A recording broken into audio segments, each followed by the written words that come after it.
모세가 이스라엘 자손의 온 회중에게 말하여 이르되 여호와께서 명령하신 일이 이러하니라 이르시기를 너희 소유 중에서 너희는 여호와께 드릴 것을 택하되 마음에 원하는 자는 누구든지 그것을 가져다가 여호와께 드릴지니 곧 금과 은과 놋과 청색 자색 홍색 실과 가는 배실과 염소 털과 붉은 물들인 순양의 가죽과 해달의 가죽과 조각목과 등유화 및 관유에 드는 향품과 분향할 향을 만드는 향품과 호마노며 에봇과 흉패에 물릴 보석이니라.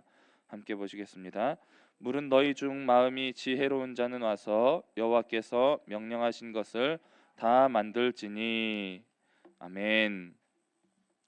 오늘의 말씀은 금송아지 사건 이후에 하나님께서 모세에게 십계명의 두 돌판을 다시 주신 이후 첫 번째 지켜야 할 규례로 먼저 안식일에 지켜야 할 규범으로 이날에는 일하지 말라, 심지어 불도 피우지 말라라고 명령하시고, 그리고 이어서 백성들에게 하나님께 드릴 예물은 어떠한 것들을 어떠한 마음으로 드려야 하는지에 대해서 가르쳐 주시는 말씀입니다. 내용 관찰입니다. 1번, 모세는 이스라엘 백성에게 성막을 지을 재료를 어떻게 드리라고 말합니까?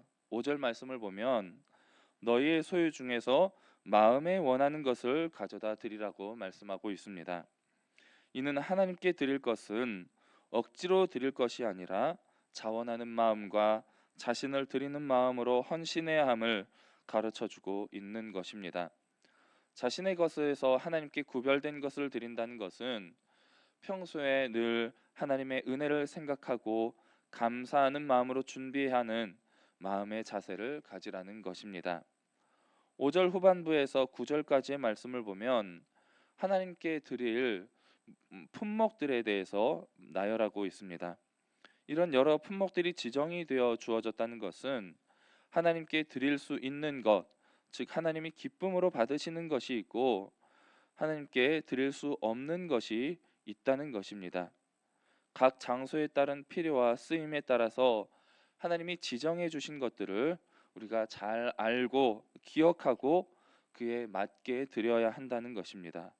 즉 하나님의 교회를 위해서 섬길 때에도 내 마음대로 내가 하고 싶은 대로 드리거나 헌신해 일할 것이 아니고 교회의 필요와 쓰임에 맞게 또 주신 사명을 따라서 순종해야 할 것을 가르쳐주는 말씀이라고 할 수가 있습니다. 내용 관찰 2번입니다. 모세는 하나님께서 명령하신 것을 만들기 위해 어떤 사람을 찾습니까? 10절 말씀을 통해 모세는 하나님께서 명령하신 것을 위해서 지혜로운 자를 찾는데 머리가 지혜로운 사람이 아니라 마음이 지혜로운 사람은 와서 여호와께서 명령하신 것을 다 만들 것을 명령하고 있습니다. 물은 너희 중 마음이 지혜로운 자는 와서 여호와께서 명령하신 것을 다 만들지니. 연구와 묵상입니다. 모세는 왜 성막을 만드는 일에 참여하는 자들의 마음을 강조합니까? 능력이 출중하고 머리가 뛰어난 사람은 교만해서 늘 자신을 드러내고 자랑하기를 좋아하며 자신의 영광을 위해서 일을 하게 됩니다. 심지어는 그 마음이 악해져서 하나님이 없다 여기며 타락한 모습 그대로 죄 속에서 살아가기 때문에 하나님은 그런 자들이 일하는 것을 싫어하신다는 것입니다. 시편 14절 1절 말씀은 그런 자들을 어리석은 자라고 지칭하고 있습니다. 어리석은 자는 그의 마음에 이르기를 하나님이 없다 하는도다. 그들은 부패하고 그 행실이 가증하니 선을 행하는 자가 없도다. 반면에 마음이 지혜로운 사람은 늘 겸손하여 하나님이 주신 지혜에 감사하며 하나님의 영광을 위해 헌신함으로 인해서 하나님이 기뻐하시는 것이 무엇인지를 먼저 살피고 주의 뜻을 따르기를 즐거워하는 사람입니다. 즉 하나님을 경외하는 사람이라고 할 수 있을 것입니다. 잠언 9장 10절 말씀은 이렇게 가르쳐주고 있습니다. 여호와를 경외하는 것이 지혜의 근본이요 거룩하신 자를 아는 것이 명철이니라. 하나님이 찾으시는 마음이 지혜로운 사람은 하나님을 경외하는 사람이며 하나님의 뜻을 구하며 하나님의 뜻을 따라 순종하기 위해 기도하는 사람입니다. 느낀 점입니다. 하나님의 일에 참여하는 사람은 능력보다 마음이 더 중요하다는 사실에서 무엇을 느낍니까? 마음이 지혜롭다는 말은 하나님께서 주신 재능과 능력을 가진 사람이라는 것을 의미하기도 합니다. 우리가 가진 모든 것은 하나님의 은혜로 주어진 것이기 때문에 우리는 가진 모든 재능과 능력을 하나님의 영광을 위해 아름답게 쓰기 위해 더욱더 겸손하게 하나님의 지혜를 구하며 기도해야 할 것입니다. 가진 재능과 은사를 하나님의 영광을 위해 사용할 때에 하나님 우리에게 더욱더 큰 능력과 은사들을 부어 주시는 분이십니다. 또한 필요할 때는 우리에게 없는 능력과 재능도 주시는 분이시기도 합니다. 하나님은 무엇이 부족하셔서 능력이 없으셔서 능력 있는 자들을 찾으시고 그들을 통해서 일하시기를 원하시는 것이 아닙니다. 우리와 마음을 나누고 함께 깊은 교제를 나누시기를 원하셔서 우리를 창조하셨고 또 우리에게 한없는 은혜와 능력을 부어 주시는 분이시라는 것을 우리는 느낄 수 있을 것입니다. 하나님은 우리의 외모를 보시지 않고 중심을 보시는 분이라고 말씀하셨습니다.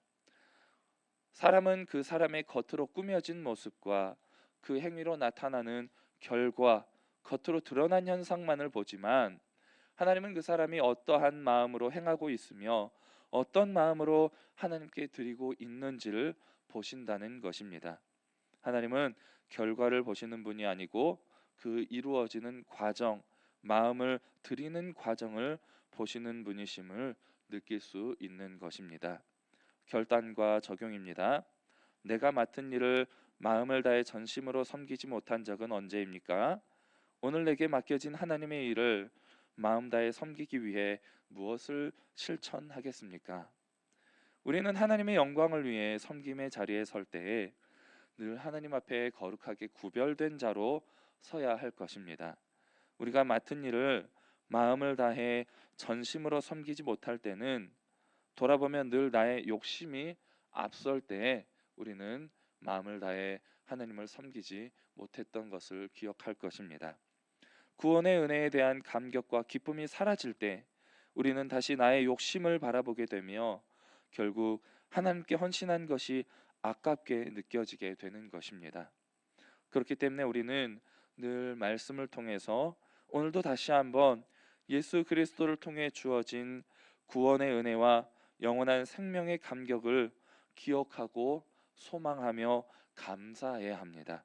억지로라도 말씀을 보며 그 은혜를 되새기기 위해 힘써야 할 것입니다. 그리고 우리의 마음과 시간을 거룩하게 구별해서 드리기 위해 힘써야 합니다. 가진 재물 가운데서도 거룩하게 구별된 것들, 하나님께서 지정하신 것들을 잘 구별해서 드려야 할 것입니다. 내가 쓸 것을 먼저 생각하고 나의 유익을 위해 더 많은 것을 가지려 하는 것이 아니라 모든 것이 우리의 주인 되시는 하나님으로부터 주어진 것임을 분명하게 인식하는 가운데 온 마음을 다해 하나님께 드리기를 힘써야 할 것입니다. 마가복음 12장 41절에서 44절 말씀을 보면 부자와 과부의 헌금하는 모습을 보시며 예수님께서 많이 넣은 부자는 풍족한 중에 드리는 것이며 자신의 모든 소유 즉 생활비 전부를 드린 과부의 헌금은 가진 모든 것을 드린 것이라고 말씀하며 하나님은 이것을 더 크게 보신다라고 말씀하시는 모습을 보게 됩니다.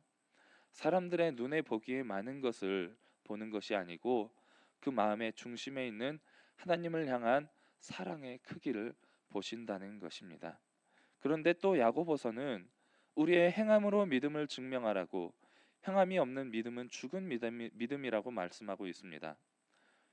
예수님은 마가복음 7장에서 고르반이라는 유대 전통에 대해 말씀하시며 하나님께 드린 것으로 만족하며 부모에게는 아무런 효를 행하지 않는 그들의 외식함에 대해서 책망하시는 모습을 또한 보게 됩니다.